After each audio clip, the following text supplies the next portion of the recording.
ಈ ಮರ್ಕೇರ ಎಸ್ಟೇಟ್ ಯಾರಿಗೆ ಸೇರುತ್ತೆ? ಎಸ್ಟೇಟ್ ವಿಷಯ ನೀನೀಗ ಮಾತಾಡಬೇಡ.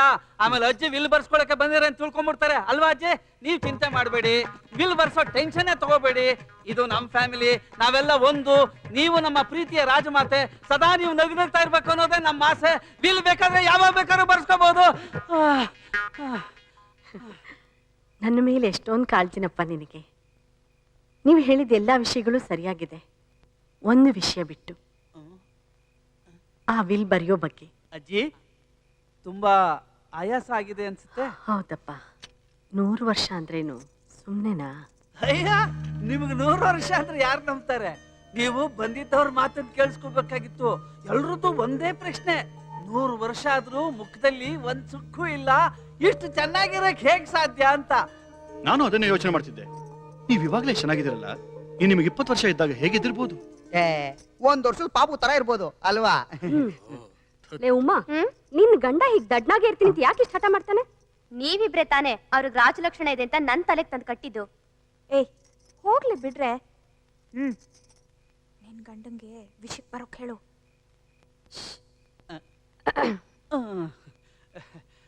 ಬಹಳ ದಿವಸದಿಂದ ನಾವೆಲ್ಲ ಸೇರ್ಕೊಂಡು ಒಂದ್ ನಿರ್ಧಾರ ತಗೊಂಡಿದ್ದೀವಿ.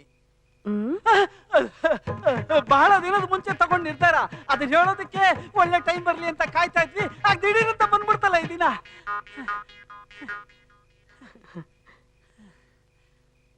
ದಿಢೀರಂತ ಬಂತ? ಏನ್ ಲಕ್ಷ್ಮಿ? ದಿಢೀರಂತಲ್ಲ, ನಿಧಾನಕ್ಕೆ ಮೆತ್ತಿಗೆ ಬಂತು ಅಲ್ವೇನೆ? ಅಷ್ಟೊಂದ್ ಮೆತ್ಗೂ ಬರ್ಲಿಲ್ಲ. ಅಷ್ಟೇನು ಫಾಸ್ಟ್ ಆಗು ಬರಲ್ಲ ಬಿಡಿ. ಕ್ರಿಕೆಟ್ ಅಲ್ಲಿ 90 ಆದ್ಮೇಲೆ ಆಟ ನಿಧಾನನೇ. ಸೆಂಚುರಿ ಹೊಡೆಯೋದು ಅಷ್ಟೇನು ಸುಲಭ ಅಲ್ಲ ಬಿಡಿ. ಎಷ್ಟು ಒಳ್ಳೆ ಮಕ್ಕಳು ನೀವು. ನಿಮ್ಮಂತ ಮಕ್ಕಳು ಪಡೆಯೋಕೆ ನಾನು ಪುಣ್ಯ ಮಾಡಿರ್ಬೇಕು. ಯಾವಾಗ್ಲೂ ನನ್ನನ್ನು ನಗಿಸ್ಕೊಂಡು ನನ್ನ ಜೊತೆನೇ ಇರ್ತೀರಾ. ಅದು ಖಂಡಿತ ಇರ್ತೀವಜ್ಜಿ. ಅದ್ರ ಬಗ್ಗೆ ನಿಮ್ಮ ಹತ್ರ ಹೇಳ್ಬೇಕು ಅಂತ ಬಂದ್ವಿ. ಹೇಳಪ್ಪ, ಏನದು? ಇನ್ಮೇಲೆ ನೀವು ಕಂಪ್ಲೀಟ್ ರೆಸ್ಟ್ ತಗೋಬೇಕು. ಇಷ್ಟು ವರ್ಷದಿಂದ ಎಷ್ಟೊಂದು ಜವಾಬ್ದಾರಿ ಹೊತ್ಕೊಂಡಿದ್ದೀರಾ. ಈ ವಯಸ್ಸಲ್ಲೂ ನೀವು ಕೆಲಸ ಮಾಡೋದು ನೋಡ್ತಾ ಇದ್ರೆ ನಮ್ಮೆಲ್ಲರ ಮನಸ್ಸಿಗೆ ನೋವಾಗುತ್ತೆ. ಕೆಲಸ ಅಂದ್ರೆ ಈ ಅರಮನೆ ನಡೆಸೋದು ಅಂತೀರಾ? ಅದು ನನ್ನ ಕರ್ತವ್ಯ ಅಲ್ವಾ? ಅದನ್ನ ಈಗ್ಲೂ ನಾನು ಸಂತೋಷವಾಗಿ ಮಾಡ್ತಾ ಇದ್ದೀನಿ. ಅದ್ ಹಾಗಲ್ಲ ಅಜ್ಜಿ, ಇವ್ರಿಗೂ ಏನು ಕೆಲಸ ಇಲ್ಲದೆ ಬೇಜಾರಾಗ್ತಿತ್ತು. ಅದಕ್ಕೆ ಈಗ್ಲಾದ್ರೂ ಅರಮನೆ ನೋಡ್ಕೊಳ್ಳೋ ಕೆಲಸ ಕಲ್ತ್ಕೊಳ್ಳಿ ಅಂತ. ಹೌದು ಅಜ್ಜಿ, ಪಾಪ ಸುಮ್ಮನ್ ಕೂತ್ ತಿನ್ನೋದಕ್ಕೆ ಇವ್ರಿಗೂ ಬೇಜಾರು.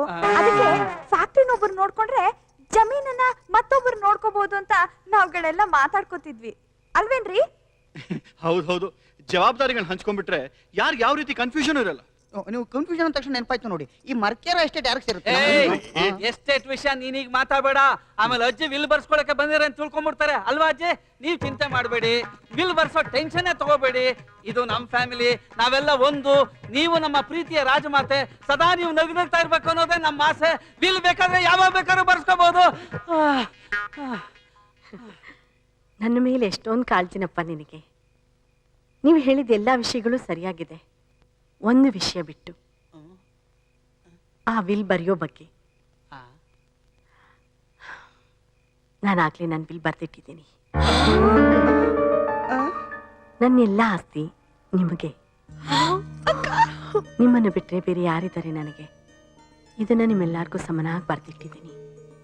ಹಾಗೆ ನಂದು ಒಂದೇ ಒಂದು ಬೇಡಿಕೆ, ಈ ಅರಮನೆ ಮಾನ ಮರ್ಯಾದೆ ಗೌರವಕ್ಕೆ ಕುಂದು ಬರೋ ಹಾಗೆ ನೀವ್ಯಾರೂ ನಡ್ಕೋಬಾರ್ದು. ಇದನ್ನ ನೀವು ಬಾಯ್ ಬಿಟ್ಟು ಹೇಳ್ಬೇಕೆ? ಹಾಗೆ ನಡ್ಕೊಳ್ಳೋದು ನಮ್ ಧರ್ಮ.